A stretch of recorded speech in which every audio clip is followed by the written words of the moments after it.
रतनपुर गांव में जमील नाम का एक गरीब आदमी रहता था। उसके परिवार में उसकी बीबी आसमा और 2 बच्चे थे, एक बेटी और एक बेटा। वो सब बड़ी ही मुश्किल से अपना गुजर बसर कर रहे थे। साधारण दिन तो ठीक थे, पर मुश्किल तब आई जब रमजान का महीना शुरू हो गया। तब उसकी पत्नी आसमा उससे कहती है, सुनिए जी, रमजान शुरू हो गए हैं, ईद आने को है और घर में ना तो कोई राशन है, चूल्हा जले भी कई कई दिन बीत जाते हैं। ऐसे कैसे चलेगा जी, और आखिर कब तक? रमजान आ गई, ये तो बहुत अच्छी बात है। इसमें इतना चिंता करने वाली क्या बात है भला? रमजान में तो ऊपर वाला खाना 4 गुना ज्यादा कर देता है, तो तू परेशान मत हो। बात सिर्फ रमजान की नहीं है जी, ईद की भी है। हमारे बच्चे ईद कैसे मनाएंगे बिना पैसों के? कुछ सोचा है आपने? गरीब की ईद इतनी आसान नहीं होती जी। बाकी के बच्चे जब हमारे बच्चों के फटे कपड़ों का मजाक बनाएंगे तो अच्छा लगेगा क्या जी? तुम सही कह रही हो, तुम चिंता मत करो। हमारे बच्चों की ईद भी बाकी बच्चों की तरह बहुत अच्छी होगी, और सिर्फ बच्चों की ही नहीं, हम दोनों भी इस बार अच्छे से ईद मनाएंगे। पर इतने इत्मीनान के साथ कैसे बोल रहे हो जी? क्या कोई नया काम मिला है? अगर ऐसा है तो हमारे बुरे दिन भी दूर हो जाएंगे। मिला तो नहीं है, पर जल्द ही मिल जाएगा। मैं पूरी जान लगा दूंगा कि इस बार मेरे बच्चे भी अच्छे से ईद मनाए। चल, मैं काम पर जाता हूँ। इतना बोल जमील घर से निकल जाता है और इधर उधर काम ढूंढने लगता है, पर कोई भी उसे काम नहीं देता। तभी उसे उसका एक मित्र मिल जाता है। अरे जमील भाई, ऐसी चमचमाती धूप में कहाँ घूम रहे हो? क्या फिर से कोई काम नहीं मिला? अरे कहो तो मैं मदद कर दूं, तुमको काम दिलवा सकता हूँ। अगर ऐसा है तो दिलवा दो भाई। बहुत मुसीबत में हूँ, सर पर ईद है, बच्चे रोजे से हैं और घर में खाने के लिए कुछ भी नहीं है। तुम्हारी बहुत मेहरबानी हो जाएगी अगर कहीं काम दिलवा दिया तो। ठीक है, तुम यहाँ से आगे जाकर दाएं मुड़ जाना, वहाँ एक जगह दिखेगी काम की। अरे वहाँ जाकर मेरा नाम ले देना, काम मिल जाएगा। अच्छा भाई चलो, मैं चलता हूँ, ठीक है? घर फल भी लेकर जाने हैं, अब बीवी रोजे से है ना। मुनव्वर वहाँ से चला जाता है और जमील ढूंढते ढूंढते उस जगह पर पहुँच जाता है जहाँ मजदूरी का काम हो रहा था। वो वहाँ के सेठ भानु सिंह से जाकर कहता है, सेठ जी, काम चाहिए था, मुनव्वर ने मुझे यहाँ भेजा है। अगर काम मिल जाए तो मेरी मदद हो जाएगी, कृपया करके मुझे काम दे दो। तूने आने में देर कर दी, मजदूर की जरूरत तो थी, लेकिन अभी किसी और को रख लिया है। तू फिर कभी बाद में आना, जब जरूरत होगी तो तुझे रख लेंगे। पर सेठ जी, मदद कर दो, मैं बहुत मुसीबत में हूँ। बीवी बच्चे मेरा इंतजार कर रहे होंगे, वो भूखे हैं, कोई तो काम दे दो, आपकी बड़ी मेहरबानी हो जाएगी। अरे तुझे एक बार की बात समझ में नहीं आती है क्या? अरे काम नहीं है तो नहीं है, रोजा रख के भूख से दिमाग चला गया है क्या? चल जाए यहाँ से और किसी और के सामने जाकर गिड़गड़ा।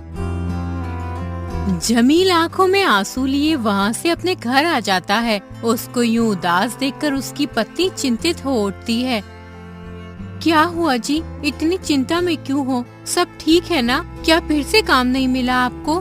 फिर से खाली हाथ लौटाया आसमा, नहीं मिला काम मुझे। तू और बच्चे क्या खाएंगे? तू भी तो रात से भूखी है ना, घर में भी कुछ नहीं था, इफ्तार का समय भी होने को है। चिंता ना करो जी, जल्दी आ जाओ, रोजा खुलने वाला है। घर में कुछ मिर्ची थी, उसकी चटनी बना दी मैंने, और पड़ोस से एक कटोरा आटा उधार ले आई, जिससे बच्चे और हम खाना खा सकते हैं। वो सब एक साथ बैठकर खाना खाने लगते हैं। तभी उनकी 12 साल की बेटी आयशा कहती है, अब्बू, आज मैंने पहली बार रोजा रखा और अम्मी ने ये मिर्ची बना दी। आप भी कुछ खाने को लेकर नहीं आए, इससे मेरा पेट नहीं भरता अब्बू। हाँ अब्बू, मुझे इसमें मिर्ची बहुत लगती है, मुझसे ये खाई नहीं जाती। सबके घर तो रमजान में इतने सारे खाने बनते हैं, हमारे घर में कुछ भी क्यों नहीं बनता? ये सुनकर जमील और उसकी पत्नी की आंखें आंसुओं से भर जाती हैं। तभी आसमा बच्चों को समझाते हुए कहती है, परेशान मत हो बच्चों, जल्दी हम भी अच्छा खाना बनाएंगे, तब तुम ढेर सारा खाना खाना, ठीक है? हाँ अम्मी और अब्बू, बाजार से जलेबी भी लाना, कितने समय से मेरा खाने का बहुत मन है, मैं तो बहुत सारी खाऊंगी। और ऐसे ही कुछ दिन बीत जाते हैं, पर घर के हालात नहीं सुधरते। जमील दिन रात काम ढूंढता, पर ज्यादातर मायूसी ही नसीब होती। कभी कभार थोड़ा बहुत काम मिलता, जिससे कभी घर में खाना बनता और कभी भूखा ही रहना पड़ता, या यूं कहें कि इस परिवार के रोजे सिर्फ दिन के नहीं रात के भी बन गए थे। और ऐसे ही ईद को सिर्फ 10 दिन ही बचे थे। उस दिन थका हारा जमील जब घर आया तो दोनों बच्चों ने अपनी फरमाइशें शुरू कर दी। अब्बू अब्बू, कुछ दिनों बाद ईद है। ईद एक साल में बस एक ही बार आती है। बाकी बच्चों की तरह इस बार भी मुझे नया कुर्ता पैजामा बनवाना है और नई चप्पल भी दिलवाना। मेरी पुरानी चप्पल भी टूट गई है। हाँ अब्बू, मुझे भी नया सूट चाहिए जिसे पहनकर मैं सारे रिश्तेदारों में जाऊंगी। मैं अपनी सारी सहेलियों को दिखाऊंगी कि मेरे अब्बू भी मुझे अच्छे कपड़े दिलवा सकते हैं। हाँ हाँ, और अम्मी इस ईद पे सेवइयां भी बनाना। सबके घर पे बनती है, मुझे भी खानी है। इसलिए इस बार हम भी सेवइयां बनाएंगे। क्यों अब्बू, बनाएंगे ना? ये देख जमील का चेहरा मायूस हो जाता है। तभी आसमा भी वहाँ आ जाती है और बच्चों को डांटते हुए कहती है, तुम्हारे अब्बू अभी थक कर आए हैं, क्यों उनको परेशान कर रहे हो? जाओ अंदर जाओ और सो जाओ। नहीं अम्मी, मैं अंदर नहीं जाऊंगी। पहले अब्बू को बोलो मुझे नया सूट दिलवाएं। मेरे सारे कपड़े फटे हुए हैं। मेरी सारी सहेलियां मेरा मजाक उड़ाती हैं, ये बोलकर कि मेरे अब्बू मुझे कपड़े नहीं दिलवाते। इसलिए इस ईद पे मुझे नए कपड़े चाहिए ताकि मैं भी उनको दिखा सकूं कि मेरे पास भी नए कपड़े हैं। नए कपड़े चाहिए ना, तो ठीक है, मिल जाएंगे। ईद से पहले कपड़े आ जाएंगे और नई चप्पल भी, सिवैयां भी बन जाएगी। ठीक है, अब जाओ सो जाओ, बहुत रात हो गई है। बच्चे खुश होकर सो जाते हैं, पर आसमा चिंतित हो जाती है और जमील से कहती है, बच्चों को तो बोल दिया है जी कि ईद से पहले कपड़े आ जाएंगे। यहाँ खाने के तो लाले पड़े हैं, फिर कपड़े कहाँ से लाएंगे जी? बच्चों को झूठा वादा क्यों किया? ईद इतना प्यारा त्योहार है आसमा, बच्चों को अगर कपड़े चाहिए तो मैं कुछ भी करूँगा, दिन रात मेहनत करूँगा, कुछ भी करके बच्चों को कपड़े बनाऊंगा, चाहे उसके लिए मुझे लोगों से काम मांगने को खुशामद ही क्यों ना करनी पड़े। या अल्लाह, हमारे बच्चों को भी एक आरामदायक जिंदगी नसीब फरमा। कब तक वो ऐसे ही जीते रहेंगे? हम गरीबों का भी तो ईद पर हक है। इस ईद को हमारे लिए भी खुशियों से भर दे। अगली सुबह होते ही जमील मुनव्वर के बताए उसी सेठ भानु सिंह के पास जाता है और उससे मदद की गुहार लगाता है। उसे देख सेठ भानु सिंह भी हैरान हो जाता है। तो फिर से आ गया जमील? अरे तुझे मैंने कितनी बार काम को मना किया है कि मेरे पास तेरे लिए कोई काम नहीं है, और तू बार बार मुंह उठाकर क्यों आ जाता है? अरे एक बार में समझ में नहीं आता क्या? सेठ जी, बाजार में कोई मुझे काम देने को तैयार नहीं है। उनको लगता है कि मैं भूखा रहने, रोजा रखने की वजह से ज्यादा मेहनत नहीं कर पाऊंगा, पर मुझे पैसों की बहुत जरूरत है। मैं उतनी मेहनत करूंगा जितना इंसान खा पी कर भी नहीं कर सकता। मुझे बस एक मौका दे दीजिए, मैं दिल और जान लगाकर काम करूंगा। ये सुनकर सेठ भानु सिंह को सोचने लगता है और फिर कहता है, काम चाहिए ना तुझको? बाजार में तुझे कोई काम तो दे नहीं रहा। चल मैं तुझ पे एहसान करता हूँ, देता हूँ तुझे काम, पर मेरी कुछ शर्तें हैं। बोल, मंजूर है क्या? मेरी हालत ऐसी है कि इस समय मैं कोई भी शर्त मंजूर कर लूंगा।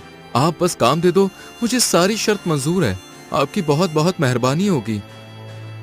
ठीक है, फिर सुन। सबसे पहले तो तू सुबह को 8 बजे से रात को 10 बजे तक लगातार काम करेगा। बाकी के मजदूर बस 6 बजे तक काम करते हैं, पर तू 10 बजे तक करेगा। रोजा खोलने भी तू घर नहीं जाएगा, यहीं पानी पी के तू रोजा खोलेगा। और मेरी दूसरी शर्त है कि बाकी मजदूरों को पूरे 5 रुपए देता हूँ एक दिन के, तुझे सिर्फ 3 रुपया दूंगा। और मेरी तीसरी शर्त, पैसे रोज नहीं मिलेंगे, ईद से एक दिन पहले ही मैं तेरे पैसे दूंगा। बोल, मंजूर है क्या? लेकिन मेरे साथ ऐसा क्यों सेठ जी? बाकी मजदूरों को भी तो रोज पैसे मिलते हैं ना, फिर मुझे क्यों नहीं? और रात को 10 बजे तक मैं मजदूरी कैसे कर पाऊंगा? तेरी इन्हीं आदतों की वजह से कोई तुझे काम नहीं देता होगा। ठीक है, शर्तें मंजूर नहीं है तो लौट जा वापस। अरे तेरे जैसे न जाने कितने गरीब मजदूर आते हैं मेरे पास। मेरा नहीं, तेरा ही नुकसान है। ये सुनकर जमील को अपने बच्चों की याद आ जाती है और वो काम को हाँ कर देता है। मैं तैयार हूँ सेठ जी। मेरे बच्चों को ईद पे नए कपड़े और सिवैयां चाहिए। उनके लिए मैं ये कड़ी मेहनत करने को भी तैयार हूँ। बस ईद से एक दिन पहले पैसे दे देना ताकि बच्चों के कपड़े समय से आ जाएं। बाकी मैं पूरी मन लगाकर मेहनत करूंगा, काम में कोई शिकायत नहीं दूंगा आपको। ठीक है दे दूंगा। फिर टाइम बर्बाद मत कर और लग जा काम पर। और हाँ, सारा काम अच्छे से करना वरना काम से निकाल दूंगा।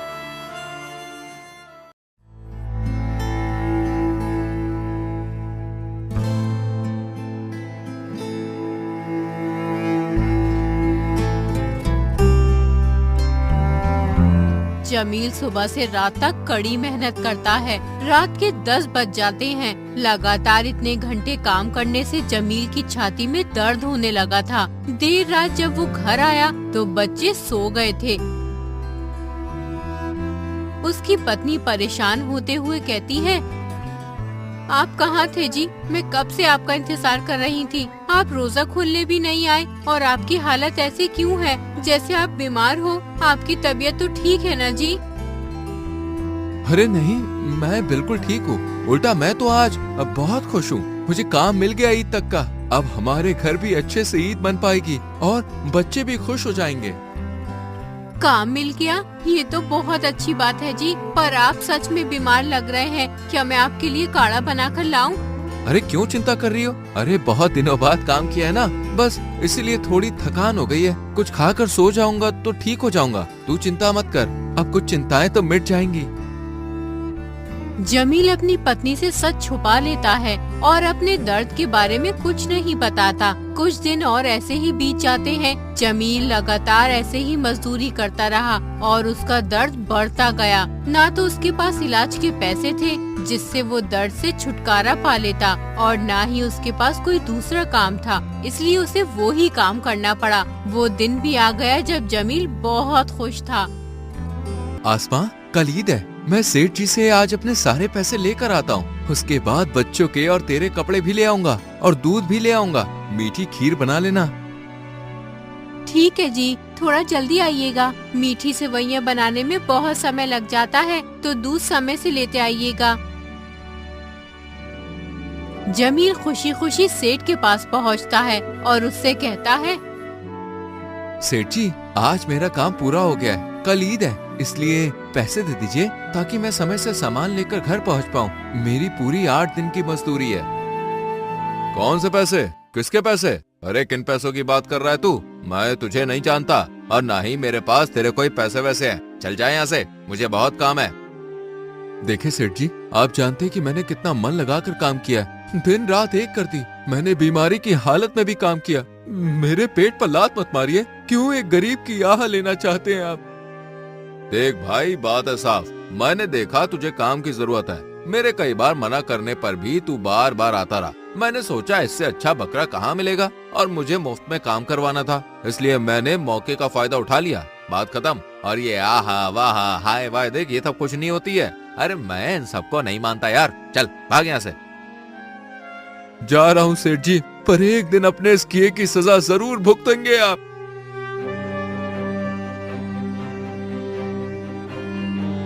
जमील आंखों में आंसू लिए वहाँ से खाली हाथ लौट आता है। उसे अपने बच्चों की सारी फरमाइशें और जरूरतें याद आ जाती हैं। नहीं, मैं ऐसे खाली हाथ घर नहीं जा सकता। एक काम करता हूँ, सारे दोस्तों रिश्तेदारों और जानने वालों के पास जाता हूँ। कोई तो मुझे उधार दे ही देगा, बाद में चुका दूंगा। बच्चों की ईद तो मन ही जाएगी। एक काम करता हूँ, अपने छोटे भाई के पास जाता हूँ। वो बहुत धनी है, वो मेरी मदद जरूर करेगा।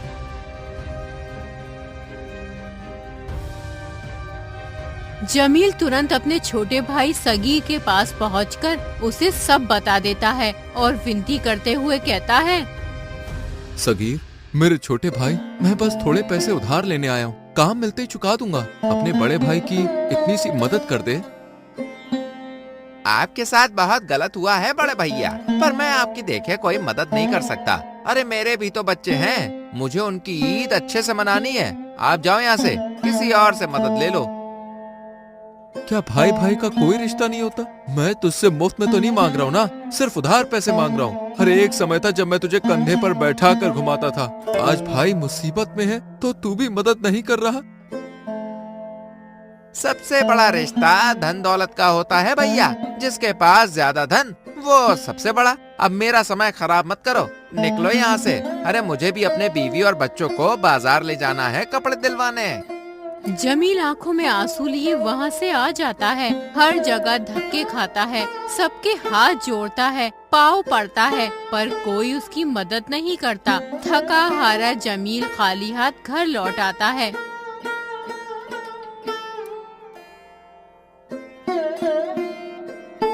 अरे आपकी तबीयत तो खराब लग रही है और खाली हाथ भी आए हैं, क्या कुछ हुआ है? आप ठीक तो हैं?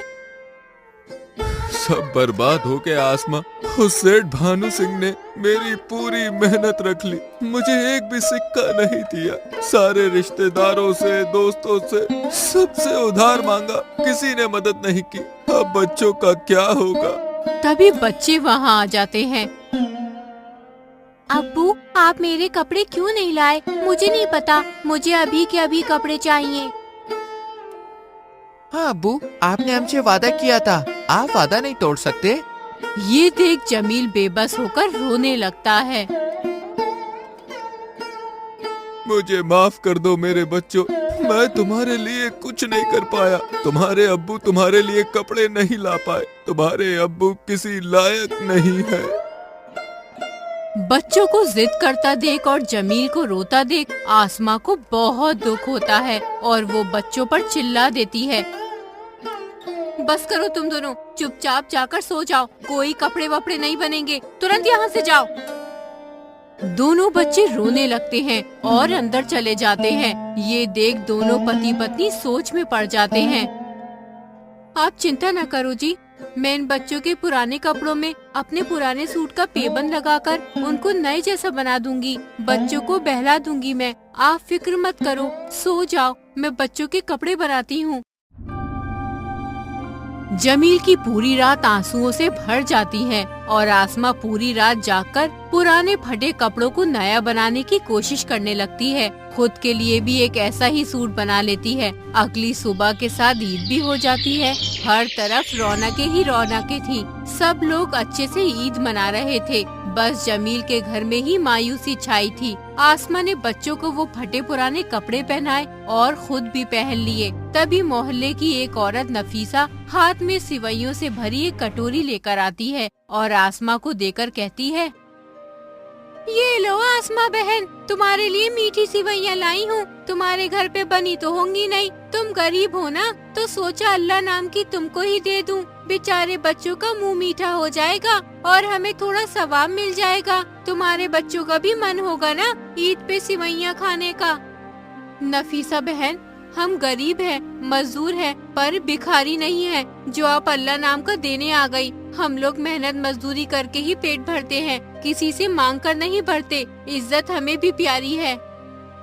अरे आसमा बहन, तुम तो बुरा मान गई। अरे भिखारी में और तुम लोगों में फर्क क्या है? ईद पे मीठी सिवैयाँ भी नहीं बनी तुम्हारे घर पर। तुमने देखो पेबंद लगा हुआ ये फटा पुराना सूट पहना है, मैंने देखो कितना महंगा पहना है। मुझे पता होता तो अपना कोई पुराना सूट भी तुम्हारे लिए ले आती। खैर ये रखो सिवैयाँ और खा लेना। नफीसा आसमा की बेइज्जती करके चली जाती है, जिससे आसमा फूट फूट कर रो पड़ती है। हे ऊपर वाले, कब तक लोगों के ऐसे ताने सुनने पड़ेंगे? क्या गरीबों को इज्जत से जीने का हक नहीं होता? थोड़ा गरीब होते ही लोग उसको भिखारी क्यों समझ लेते हैं? ये सब जमील अपने कानों से सुन और देख लेता है। उधर बच्चे नए कपड़ों के लिए अलग रो रहे थे। ये सब जमील बर्दाश्त नहीं कर पाता और वो घर से निकल जाता है। गुस्से और दुख में चलते चलते वो बहुत दूर निकल आता है और एक जंगल में पहुंच जाता है। थक हार कर वो एक पेड़ के नीचे बैठ जाता है और फूट फूट कर रोने लगता है। हे ऊपर वाले, क्यों मुझे गरीबी के अभिशाप से नवाज दिया? क्यों मुझे ऐसी सजा दे रहा है? मैंने तो कभी किसी का कुछ भी गलत नहीं किया, ना ही कभी मेहनत करने से पीछे हटा। फिर क्यों मैं अपने परिवार को नहीं पाल पा रहा? क्यों मेरे बच्चों की ईद सूनी है? क्या वो ईद पे बाकी बच्चों की तरह नए कपड़े नहीं पहन सकते? क्यों मेरी पत्नी को औरतों के ताने सुनने पड़ते हैं? आखिर क्यों? जमील जोर जोर से रोने लगता है। उसकी तड़प और उसकी बेबसी के आंसू उस पेड़ की जड़ में गिर जाते हैं, जिससे वो मुरझाया हुआ पेड़ अचानक सुनहरे रंग में बदल जाता है। और पेड़ से एक रहस्यमय आवाज आती है। आज से तेरी सारी समस्याएं खत्म ए इंसान। आज के बाद तू अपनी जिंदगी में जो चाहेगा वो मिलेगा। बता तुझे क्या चाहिए। ये आवाज सुनकर जमील हैरान हो जाता है और पूछता है, कौन हो तुम? क्या तुम भी मेरी गरीबी और मेरी बेबसी का मजाक उड़ा रहे हो? नहीं ऐ इंसान, मैं बरसों से सूखा था। मैंने अपनी जिंदगी में एक बड़ा पाप किया था।